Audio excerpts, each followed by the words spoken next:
আসসালামু আলাইকুম রহমতুল্লাহ। রাইটারিফাই নতুন একটা ভিডিওতে আপনাদেরকে স্বাগতম। রাইটারিফাই ইউজাররা যখন এখান থেকে ইনফো বা বেস্ট টাইপ আর্টিকেল লেখার পরে সেটা খেয়াল করে যে তাদের ওয়েবসাইটে যাচ্ছে কিনা। অনেক সময় ফেস করে যে তাদের এখান থেকে আর্টিকেল লেখা হচ্ছে বাট ওয়েবসাইটে পাবলিশ হচ্ছে না। এটা আসলে স্বাভাবিক। এটা অনেক সময় হয়ে থাকতে পারে বাট এটা আসলে ভয় পাওয়ার কিছু নেই। আর্টিকেলগুলো সবগুলোই আপনার এখানে লাইব্রেরিতে সেভ থাকে। তো এখানে অপশনটা হচ্ছে যে আমরা লাইব্রেরিতে আসবো, যেকোনো আর্টিকেল লেখার পরে যদি ইনফো আর্টিকেল লিখি অথবা বেস্ট টাইপ অথবা ডিজিটাল যেকোনো আর্টিকেল লেখার পরে আমরা লাইব্রেরিতে আসবো। লাইব্রেরিতে কিন্তু আপনি দেখতে পারবেন যেখানে রানিং কতগুলো আর্টিকেল লেখা হচ্ছে সেগুলো এখানে শো করে। তো রানিং আর্টিকেল টাস্কগুলো দেখায় আপনি একসাথে কতগুলো আর্টিকেল লিখতে সবগুলো এখানে দেখাবে। এরপরে এখানে যেগুলো আর্টিকেল পাবলিশ হয়ে গেছে বাট যেগুলো টাস্ক হয়ে গেছে সেগুলো এখানে একটা একটা করে দেখাবে যে কত তারিখে কতগুলো আর্টিকেল লিখেছিলেন সেগুলো এখানে শো করতেছে। সুতরাং সবগুলো আর্টিকেলে আপনার এখানে জমা থাকে লাইব্রেরিতে। তো এই লাইব্রেরিতে আসলে আপনি এখানে একটা সামারি দেখতে পারবেন। তো নিচের দিকে এসে দেখেন যে আপনার টোটাল আর্টিকেল লেখা হয়েছে, এখানে 19টা লেখা আছে। তো এর মধ্যে 10টা পাবলিশ হয়ে গেছে লাইভ। এটা পাবলিশ ওয়েবসাইটে দেখাচ্ছে। ড্রাফটে একটাও নাই বা পেন্ডিংয়ে কোনো কিছু নাই। এবং এখানে দেখতে হচ্ছে লোকাল নট পাবলিশড। লোকাল বলতে এই সফটওয়্যারের আমাদের এখানে এই ড্যাশবোর্ডটাকে আমরা লোকাল বলতেছি। এই ড্যাশবোর্ডে যদি কোনো আর্টিকেলের সংখ্যা দেখায় তার মানে এই আর্টিকেলগুলো আপনার সফটওয়্যারের মধ্যেই আছে, এখন সেটা ওয়েবসাইটে যায়নি। তো সেক্ষেত্রে এখানে দেখাবে যে লোকাল নট পাবলিশ, এখানে যতগুলো যায়নি সেটা এই সংখ্যাটা দেখাবে।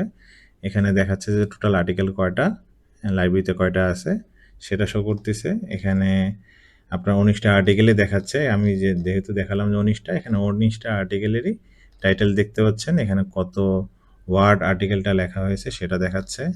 এই আর্টিকেলটা যে ফাইলে জমা হয়েছে সেটার সাইজটা দেখাচ্ছে এবং কত তারিখে লিখছেন, টাইম, সব কিছু। এডিট অপশন, এখানে লিঙ্কে ক্লিক করা যাবে এবং চাইলে এই আর্টিকেলগুলো এখানে ডিলিট করার অপশন, এখানে সবগুলো এখানে আছে। তো এখানে যদি দেখেন স্ক্রল করি তো কিছুগুলোর আর্টিকেলের টাইটেলের নিচে এখানে লাইভ লিঙ্ক তৈরি হয়েছে। তো এখানে দেখতেছিলাম আমরা 10টা লাইভ লিঙ্ক, তো 10টা এখানে লাইভ লিঙ্ক তৈরি হয়ে গেছে, এগুলো ওয়েবসাইটে চলে গেছে। আর যেগুলো টাইটেলের নিচে কোনো লিঙ্ক দেখতে পাচ্ছেন না এগুলো এখনও পাবলিশ হয়নি, এগুলো লোকাল হিসাবেই আছে। তো এটা আসলে যখন অনেক আর্টিকেল লিখবেন তখন আসলে কিভাবে এতগুলো সিলেক্ট করবেন একটা একটা করে, বা কিভাবে দেখবেন কতগুলো লোকালে আছে। তো এটার জন্য সহজ একটা সিস্টেম এখানে করা হয়েছে। এখানে ফিল্টার সিস্টেম করা হয়েছে। এখানে টোটাল দেখতে পাচ্ছেন 19টাই আছে। এখানে যদি ড্রপডাউনে যান দেখবেন যে ওয়েবসাইটে পাবলিশ হয়েছে 10টা আর লোকালে অনলি আছে 9টা। আমি যে এখন সিলেক্ট করা আছে 19টা। আমি যদি শুধু 10টা সিলেক্ট করি তাহলে যেগুলো আর্টিকেল পাবলিশ করা হয়েছে সেগুলোই দেখাবে, এখানে ফিল্টার হয়ে যাচ্ছে। যদি আমি এখানে লোকাল অনলি সিলেক্ট করি তাহলে শুধুমাত্র লোকালগুলো দেখাবে, এখানে যেগুলো এখনও পাবলিশ হয়নি। তো আপনাদের কাজ থাকবে যেগুলো লোকালে থাকবে সেগুলোকে আপনার ওয়েবসাইটে পাঠিয়ে দেওয়া।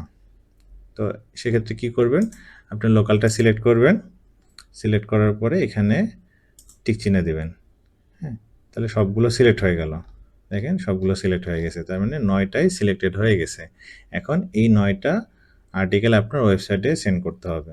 তো সেক্ষেত্রে কী করবেন, এখানে আপনার যদি মাল্টিপল সাইট থাকে মাল্টিপল সাইট চলে আসবে। এখানে আমার একটা সাইট অ্যাড করা আছে, একটা সাইটে ক্লিক করতেছি। আচ্ছা, ক্লিক করার পরে এখানে ক্যাটাগরি অপশন আসবে, পাবলিশ ড্রাফট। আপনি কোন ক্যাটাগরিতে দিবেন সেই ক্যাটাগরিটা চলে আসবে। দেন আপনি এটা অ্যাপেল এই ক্যাটাগরিতে আমি দেব, এই ক্যাটাগরিতে দিলাম, ডান দিলাম। এখন পাবলিশ অথবা ড্রাফট, আমি ধরেন পাবলিশে দিয়ে দিলাম।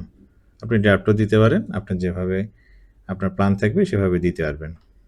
তো আমি যদি পাবলিশে এখানে পাবলিশ ক্লিক করি তাহলে একটা একটা করে সবগুলো এখান থেকে আর্টিকেলগুলো নিচে লিঙ্ক তৈরি হবে এবং এগুলো ওয়েবসাইটে চলে যাবে। আপনি ওয়েবসাইটে গেলে ওয়েবসাইটেও দেখতে পারবেন।